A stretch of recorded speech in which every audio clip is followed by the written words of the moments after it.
नमस्कार, आप देख रहे हैं खबरें टीवी और मैं हूं आपके साथ सिमरन कहा। हरियाणा विधानसभा चुनाव में रेसलर विनेश फोगाट की उम्मीदवारी के बाद जुलाना सीट चर्चा में आ गई है। दरअसल रेसलर विनेश को कांग्रेस ने अपना प्रत्याशी बनाया है। इस बीच महिला पहलवान ने नामांकन कर दिया और एसडीएम कार्यालय में पर्चा दाखिल करने के बाद विनेश ने मीडिया से बातचीत की। दरअसल विनेश ने कहा कि अब मैं जंग के मूड में हूँ। सभी कार्यकर्ताओं ने काम किया है, हमें हर कार्यकर्ता और टिकट चाहने वालों का सम्मान करना चाहिए। मैं अब कुश्ती में वापस नहीं जा सकती। मैं सार्वजनिक जीवन में हूँ, मेरे पास जिम्मेदारियां हैं।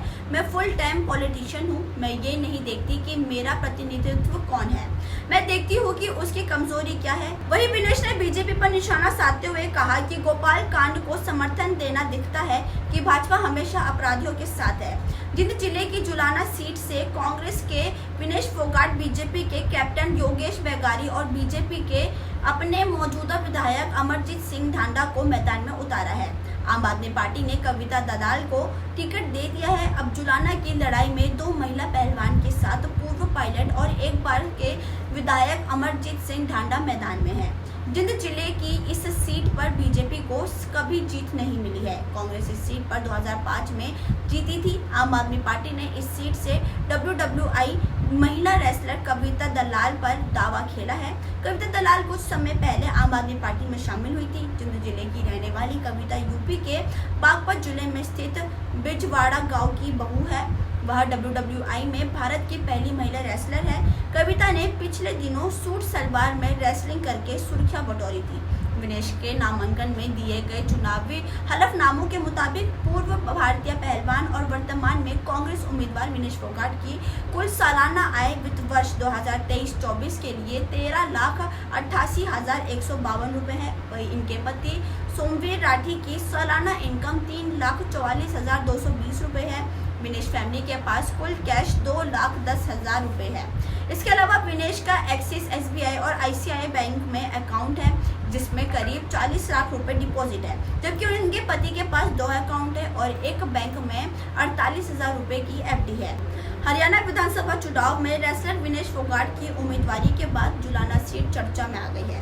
दरअसल रेसलर विनेश को कांग्रेस ने अपना प्रत्याशी बनाया है। इस बीच महिला पहलवान ने नामांकन कर दिया और SDM कार्यालय में पर्चा दाखिल करने के बाद विनेश ने मीडिया से बातचीत की। दरअसल विनेश ने कहा कि अब मैं जंग के मूड में हूँ। सभी कार्यकर्ताओं ने काम किया है, हमें हर कार्यकर्ता और टिकट चाहने वालों का सम्मान करना चाहिए।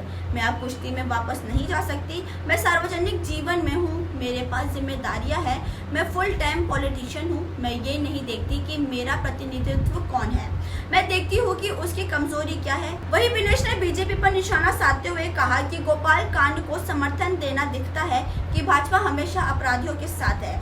जिंद जिले की जुलाना सीट से कांग्रेस के विनेश फोगाट बीजेपी के कैप्टन योगेश बैगारी और बीजेपी के अपने मौजूदा विधायक अमरजीत सिंह ढांडा को मैदान में उतारा है। आम आदमी पार्टी ने कविता दलाल को टिकट दे दिया है। अब जुलाना की लड़ाई में दो महिला पहलवान के साथ पूर्व पायलट और एक बार के विधायक अमरजीत सिंह ढांडा मैदान में है।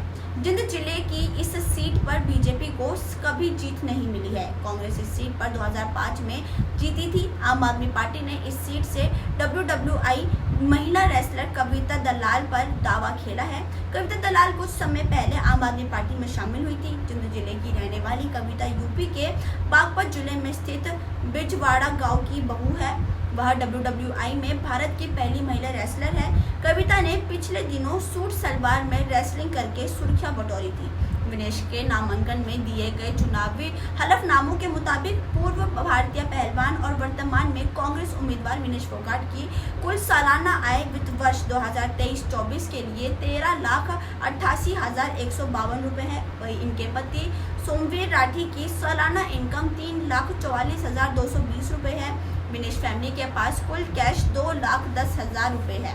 इसके अलावा विनेश का एक्सिस, SBI और ICICI बैंक में अकाउंट है, जिसमें करीब 40 लाख रुपए डिपॉजिट है। जबकि उनके पति के पास 2 अकाउंट है और एक बैंक में 48,000 रुपए की FD है। खैर अभी अगले साल बस इतना ही। ऐसी ही खबरों को जानने के लिए आप देखते रहिए खबरें टीवी। धन्यवाद।